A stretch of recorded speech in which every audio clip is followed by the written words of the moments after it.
এরপরে প্রশ্ন হলো, আমি নামাজে দরুদ মুখস্থ পারি না, সেক্ষেত্রে শুধু সাল্লাল্লাহু আলাইহি ওয়াসাল্লাম পড়ি, এতে কি নামাজ হবে?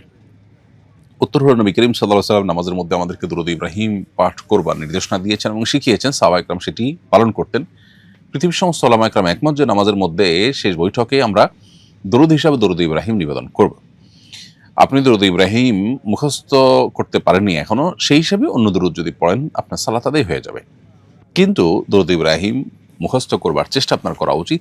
সারা জীবন আপনি শুধুমাত্র সাল্লাল্লাহু আলাইহি ওয়াসাল্লাম পড়ে বা অন্য দরুদ পড়ে যদি পার করে দেন, তাহলে সেক্ষেত্রে বিশাল গুরুত্বপূর্ণ একটি সুন্নাহ আপনার জীবন থেকে ছুটে গেল, যেটা নামাজের কোয়ালিটিকে অনেক নামিয়ে দিবে। সেজন্য দরুদ ইব্রাহিম মুখস্থ করার চেষ্টা আপনার হওয়া উচিত।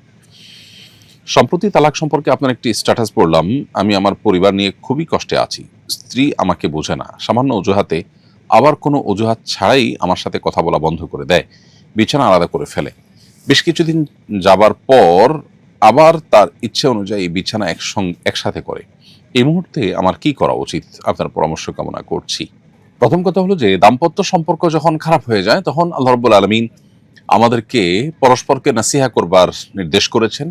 আপনি হয়তো সেটি করেন, আরো কার্যকরভাবে তাকে নাসিহা করবার উদ্যোগ আপনি নিবেন।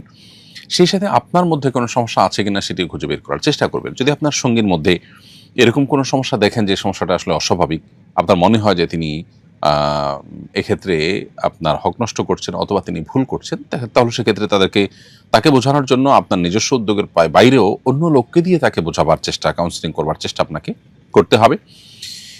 এরপরও যদি না হয়, তাহলে সেক্ষেত্রে অভিমানের পথে আপনি যেতে পারেন কোরআনের নির্দেশনা অনুযায়ী। অভিমানের পথে যেয়েও যদি সংশোধন করা না যায়, তাহলে তৃতীয় পক্ষকে এখানে এঙ্গেজ করা, তার পরিবার, আপনার পরিবারের যারা বুদ্ধিমান সে সমস্ত বিচক্ষণ মানুষদেরকে এঙ্গেজ করে তাদের মাধ্যমে এটিকে সমাধান করবার চেষ্টা আপনি করতে পারেন। এরকম ধাপে ধাপে আপনাকে চেষ্টা করা উচিত। একান্ত যদি মনে হয় যে না, সমস্যা দিন দিন বেড়ে চলেছে, তাহলে সেক্ষেত্রে একসাথে থাকলে যদি আল্লাহর বিধান লঙ্ঘন হওয়ার উপক্রম হয়, গুনাহে লিপ্ত হওয়ার উপক্রম হয়, তাহলে সেক্ষেত্রে আপনার তালাকের চিন্তা আপনি করতে পারেন এবং সেক্ষেত্রে শরিয়া যেভাবে বলেছে সেই পলিসিতে আপনাকে অগ্রসর হতে হবে যদি দরকার হয়। তবে আপনার যেটুকু বর্ণনা পড়লাম তাতে মনে হয় না যে বিষয়টা এত জটিল। এরকম স্ত্রীকে হ্যান্ডেল করার জন্য কি কি পলিসি আছে, কি কি উপায় আছে, এক্সপার্টরা কি কি পরামর্শ দিয়ে থাকেন, সেগুলো আপনি আমলে আনতে পারেন। আমার ধারণা তার মাধ্যমে আপনি ভালো একটা ইনপুট পাবেন। আল্লাহ তাআলা আপনাকে ভালো একটা সমাধানের পথ হয়তো দিবে ইনশাআল্লাহ তাআলা।